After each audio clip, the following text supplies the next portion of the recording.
¿Por qué Nicolás Maduro volverá a fracasar?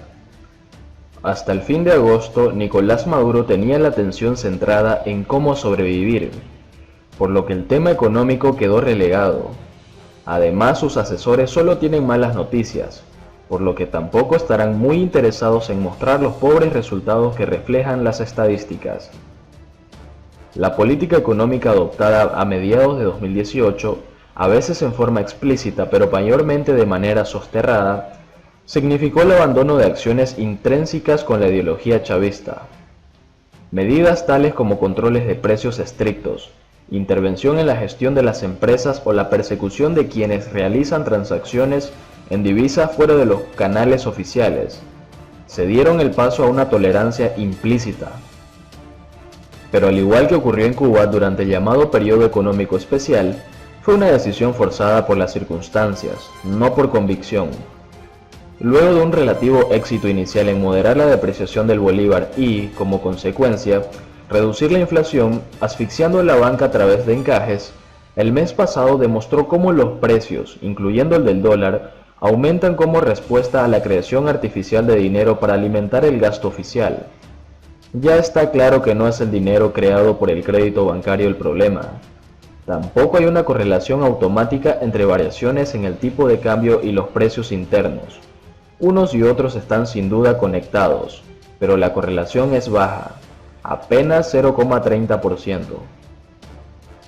Los genios económicos del Palacio de Miraflores y sus sargentos en el Banco Central y el Ministerio de Finanzas hubieran debido tener en cuenta que la inflación no se puede controlar meramente forzando una reducción en el ritmo de la depreciación de la moneda, o incluso con una depreciación y apreciación. La escala del gráfico oculta lo ocurrido este año, entre marzo y mayo. El tipo de cambio estuvo estable, pero la inflación superó el 30% en ambos casos. Similarmente, el estrangulamiento del crédito bancario desde enero no ha afectado mayormente el nivel de inflación, solo el ritmo de la depreciación, más aún al privar a las empresas de financiamiento bancario. Han reducido la capacidad de estas para producir los bienes que desesperadamente necesita el país. A estas alturas ya deberían empezar a reconocer que es el gasto fiscal no sustentado en ingresos genuinos o financiado con endeudamiento el verdadero causante de la inflación. Mantener el ritmo de gastos que demanda el Estado clientelar chavista mediante dinero inorgánico generado por el BCB condena al país a seguir viviendo con niveles de inflación desconocidos en el resto del planeta. El apoyo internacional.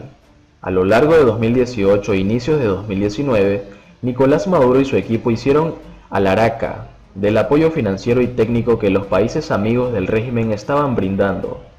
Del apoyo técnico, poco se ha visto. La producción petrolera sigue en declive, y en temas económicos, rusos y chinos han brillado por su ausencia. En lo financiero todo apunta a un estancamiento en la concesión de préstamos a una Venezuela que no produce suficiente petróleo como para servir ya la abultada deuda con Rusia y China. El mercado petrolero tampoco ayuda, con el barril estancado en $60 desde hace meses, nivel que para Maduro resulta insuficiente. Pero además el panorama económico y político en esos dos países ha empeorado considerablemente en los últimos 12 meses. Vladimir Putin enfrenta el tercer año de estancamiento, con un creciente descontento de la población por el deterioro en sus condiciones de vida. China, por su parte, está lidiando con retos en tres frentes. El campo externo con el enfrentamiento comercial con Estados Unidos, que ya está causando efectos palpables en el crecimiento económico. En lo interno, las protestas en Hong Kong están poniendo a prueba el liderazgo de Xi Jinping y la viabilidad del esquema, dos sistemas económicos, un solo país, que hasta ahora le había servido a China para articular su vinculación con los mercados mundiales, reteniendo un alto grado de protección en los sectores no exportadores. Adicionalmente, el gigante asiático está confrontando una epidemia de fiebre porcina que ha causado aumentos importantes en el precio del cerdo, elemento clave de la dieta china. Esto está alarmando al Partido Comunista Chino por el efecto potencialmente desestabilizador del equilibrio sociopolítico interno. De allí que el apoyo que Maduro pueda recibir en lo económico de sus dos grandes amigos será limitado. Retroceso en lo económico. Siempre ha estado claro que la probabilidad de un cambio radical firme en las políticas económicas es extremadamente baja, pero mantener las actuales directrices luce igualmente inviable. Las presiones dentro del chavismo por una acción decisiva para recuperar la capacidad adquisitiva de la población están aflorando en forma más estridente cada día.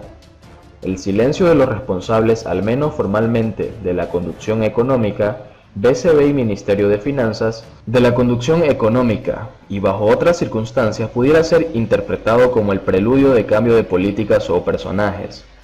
Por ello, los anuncios de volver a aplicar los controles de precios sumados a acciones punitivas de la SUNDE hay que verlos dentro de una estrategia de supervivencia política e incluso personal de Maduro y su entorno, con su futuro jugándose en posibles negociaciones con la oposición y actores internacionales. No puede arriesgarse a que sectores claves como los militares o facciones dentro del chavismo concluyan que con Maduro ni se tiene una economía medianamente estable ni tampoco el prometido paraíso socialista. Límites a un reverso a los controles, pero algo debe hacer pronto el régimen si no quiere que la tasa de inflación vuelva a escalar a 3 dígitos. Es muy probable que, pese a los anuncios demagógicos, la tendencia de flexibilizar los controles continúe con una mayor aproximación del esquema cambiario a un mercado genuino, con menores imposiciones administrativas sobre las empresas y menor estridencia antiempresarial. Por el lado fiscal, los tímidos pasos que en momentos han dado las autoridades para reducir el déficit es probable que se consoliden, aunque dudo que se presenten un plan integral y consistente. Por ejemplo, si bien las escalas salariales en el sector público no se han ajustado al ritmo de la inflación, en muchos casos se están dando a los empleados o a un grupo selectos de estos compensaciones en dinero o bienes, pero luce inevitable un aumento del salario mínimo y de las escalas salariales en el sector público. Una tentación para el régimen puede ser convertir toda la masa de dinero represada como encaje en el BCB en financiamiento fiscal. Aun cuando esta mejoría, el aspecto de las finanzas públicas no habría cambiado de fondo, pues el BCB tiene creencias contra el gobierno que exceden con mucho el encaje bancario. Las sanciones. El dilema principal para el régimen es que los caminos alternativos para salir del embrollo económico actual tropiecen con las sanciones impuestas por los Estados Unidos, bien como consecuencia directa o como efecto colateral no anticipado.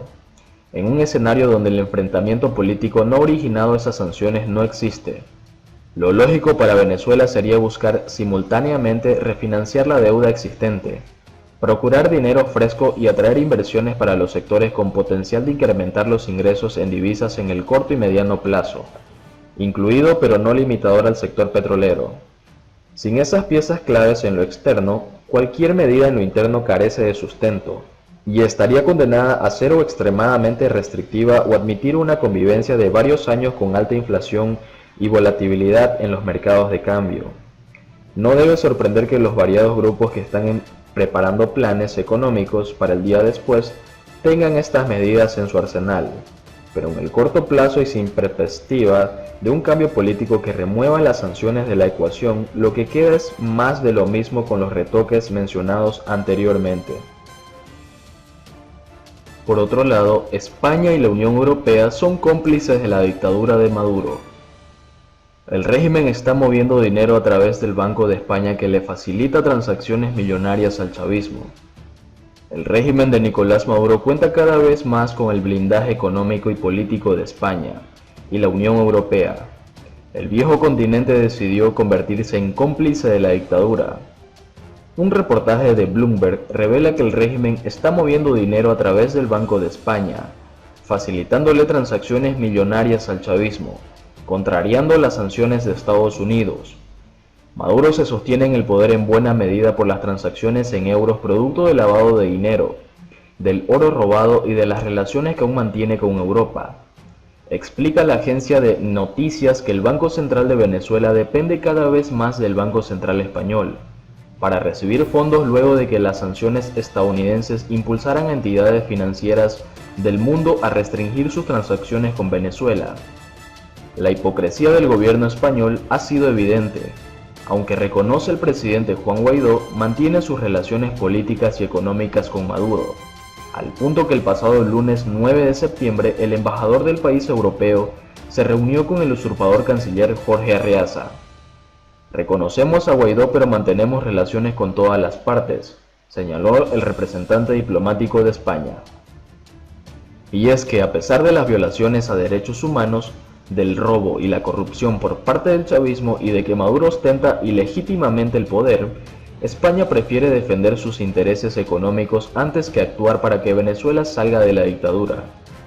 Repsol, por ejemplo, dejó de enviar gasolina a Venezuela en marzo, pero aún suministra diésel con bajo contenido de azufre a cambio de crudo. Pero además de los negocios que el país europeo mantiene con el régimen de Nicolás Maduro, la Unión Europea también ha decidido blindar y mantener sus relaciones con la dictadura cubana, principal responsable de lo que sucede en Venezuela.